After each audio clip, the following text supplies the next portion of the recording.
You guys would be happy to know that I spent the entire day sporting these beard beads. I went to Costco, I went to IKEA, I got some strange looks for sure, but nobody actually said anything like, hey, those are the coolest beard beads I've ever seen.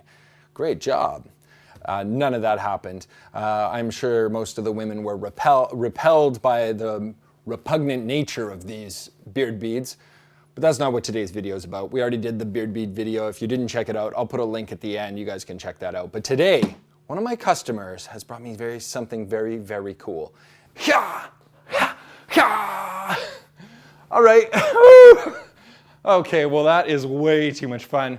I am sure the owner of the sword is going to watch this video and say, why was he playing with my Conan sword like that? But what are you supposed to do? Like, I'm a prop guy. You give me a prop, I've got to play with it. That's exactly what they're made for.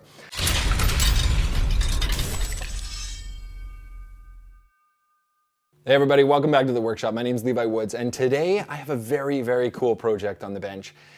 It's a Conan sword. I'm pretty excited about it. A customer phoned me out of the blue and he's like, hey, I've got this sword, it's got some damage, it needs a bit of restoration, are you the guy? And I said, absolutely, I'm the guy. Bring the sword down, let's take a look. So he brought it to me, it's in this box, and I'm gonna show you how I'm gonna restore it.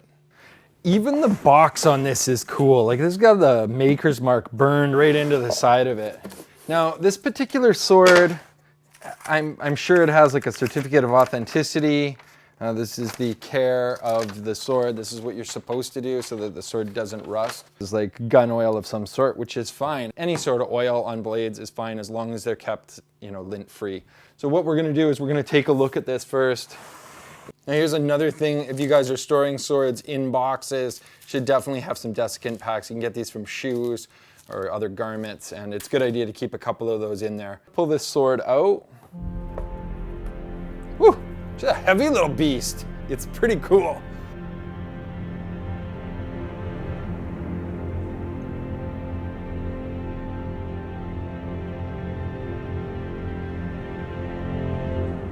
All right, so I'm going to show you guys the type of rusting that we're seeing here. So you can barely feel it with your finger, but there's definitely a little tiny bit of pitting going on. Now, this is a very, very sharp sword as well, so I have to be a bit careful today. This little shadow we're seeing here is likely just oil. See, I've just wiped that away. That's residual oil. This side of the blade actually looks pretty good, except for right here. It's there in the light. You can see there's a couple of scratches right there in the dark portion. You can see that scratch. And those are what we're going to be trying to remove today to bring this back to the original luster that the rest of the blade is. There's quite a lot of pitting. And you'll notice it's right across where it sits in the brace of the box. Now, if you're in this situation and you're storing a sword like this, you have to make sure that that piece of leather stays completely dry, because otherwise it will always rust, even with the oil on it. Now, I can see from shooting those close-ups that I'm gonna need a little bit of specific lighting in this video because the grooves and like subtleties of this are pretty specific. And luckily, I got this Amazon package today, which I'm super excited to open. So, no, maybe I shouldn't use the customer's sword to open an Amazon package. I'll use a knife, because this is not a sponsored video. It's kind of like an unboxing video. Look, there's a second box. I hope this is what I think it is. I don't want to order a huge amount of stuff on Amazon. It's a little pocket light, F7. I'm pretty excited. Oh, and there's the diffusion. I'm pretty excited about this in general. So let's just get this open. I hope this is charged, because I think this is a pretty cool little light. Woo, fancy. All right, here's the big reveal. Are you guys excited like I am? Oh yeah, look at that. Just a tiny little light in a giant box. What else is in here? Oh, it comes with a case. Probably comes with a charger of some sort.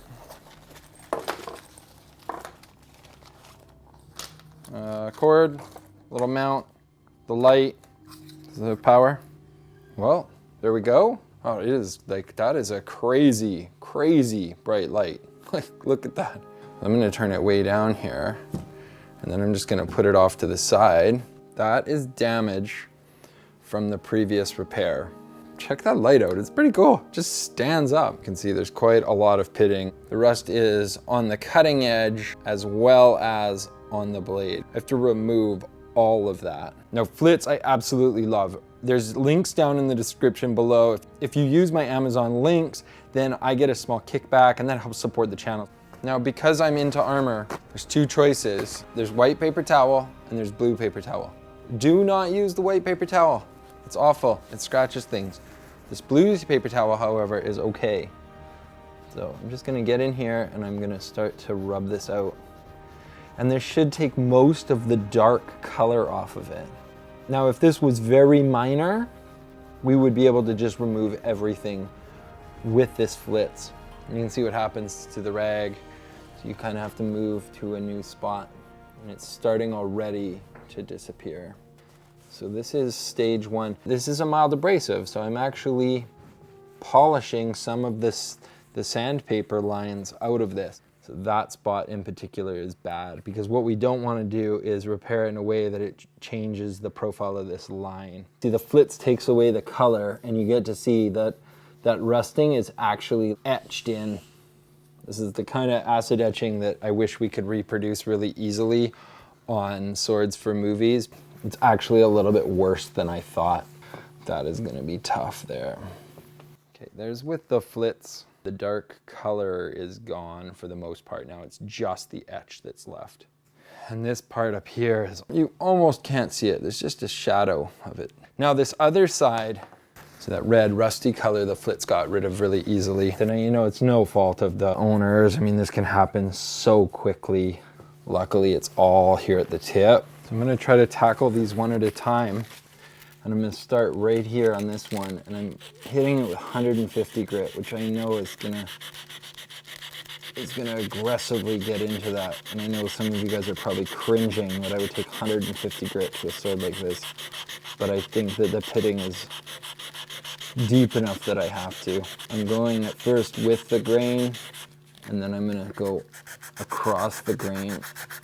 In some of these, there's gonna definitely be a good enough factor where we've done enough repair so that it looks good without going down so far that we're changing the profile of the blade. You can see that little shadow starting to clean up. And that's just a couple of minutes with 150 grit. But I'm gonna go a little bit further than that. What's starting to happen also is I'm starting to move this line over. You can see I'm like creating a little flat spot on the bevel. Now luckily I have to go on the inside and fix this up as well. I'm trying to take out the marks but not change the profile of the blade, and it's where this type of repair becomes extremely difficult to do. So now I'm gonna go on this side and I'm gonna try not to hit that top ridge. All of a sudden it's looking way better. You can see in here, still a tiny little pit, quite deep, and I really don't want to aggressively go after it. I might just leave that one there. There's another little pit there. If you enjoyed today's video, it helps my channel a ton if you just hit that like button down below, or better yet, even leave a comment.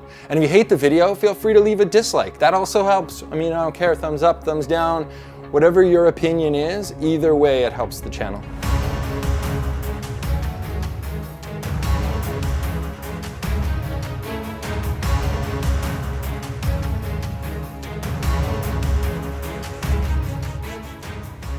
Now somehow I don't have a good shot of me doing this final swipe with the 320 sandpaper, but basically I'm just faking it here and showing you guys this is the motion to put in that final perfect grain. And you know, it's one of those things that you know it's right when it's right.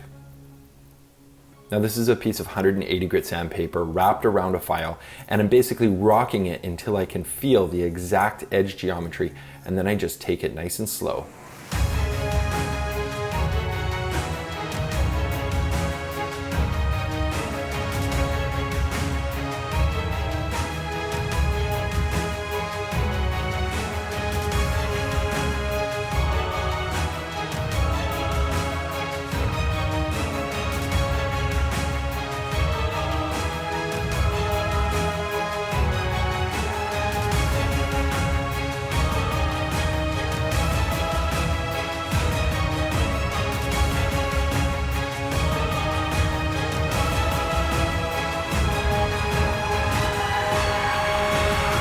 I love a good movie blade. I mean, this one's pretty heavy, but that's okay. We can do like the Arnold Schwarzenegger.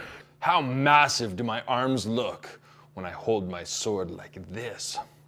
That's the poster, I'm pretty sure. He's got like a circlet on. I could run and get one, but I think this is probably enough. You guys have seen enough. Anyways, this sword is looking pretty awesome. It's pretty exciting. I mean, this is kind of a fun movie prop to have in the shop. I hope you guys agree. I can't wait to get it back to the owner. I think he is going to be super impressed with how this turned out. I hope you guys learned something today. Remember to hit the like button down below. Subscribe if you don't already. Check me out on Facebook, Instagram, Pinterest, all that fun stuff so you can keep up with what's going on in the shop, because you never know what I'm going to be building next. And if you want to see me build something specific, tell me about it below. Leave a comment just saying, hey, thanks Levi, I want to see you build some crazy spiked gauntlets, because I think that would be kind of fun. See you very soon. Thanks so much for watching.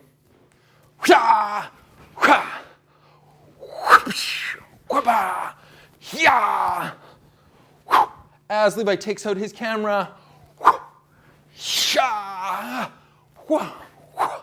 Okay, danger.